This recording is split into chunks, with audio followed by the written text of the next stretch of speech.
It was a handshake that went viral back in May, a young new French leader conveying a message that France would stand up to President Trump and his America First policy. Analysts say this next meeting promises to be a civil encounter most of the time. At the same time, this will be a particularly awkward encounter because the French not only have elected a president who is almost the antithesis of Mr. Trump, but there is this deep animosity to the fact that the Trump administration is withdrawing from the Paris Climate Accord. France put much work into hosting the 2015 Climate Change Summit and considers the agreement a great achievement. So to finally have reached a conclusion on that agreement, only to see the newly elected United States president withdraw the US from it almost with next to no notification, that will be a very sore point of contention at those meetings. And no matter how much they try to paper over it in their public appearances, you can be sure that in the private discussions that they have, the French will be doing everything they can to try to find some solution to this.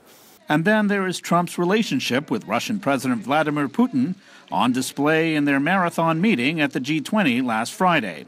France, along with the rest of Western Europe, is nervous. There's nothing that's happened there, I think, in substantive terms, which we should worry about a lot. But the process, the language, the way in which she seems very ready to use quite harsh language against allies and more reluctant to use harsh allies against Russia, makes people think, well, a few months down the line, are we going to see an American initiative on Syria or on Russia or on Ukraine or somewhere else, agreed with the Kremlin before it's been discussed with people in Paris or Berlin or indeed London? This is Trump's third overseas trip and third to Europe since taking office in January. During his visit, Trump will take part in Bastille Day celebrations. Talks with Macron are expected to cover Syria and counterterrorism, areas where agreement is easy.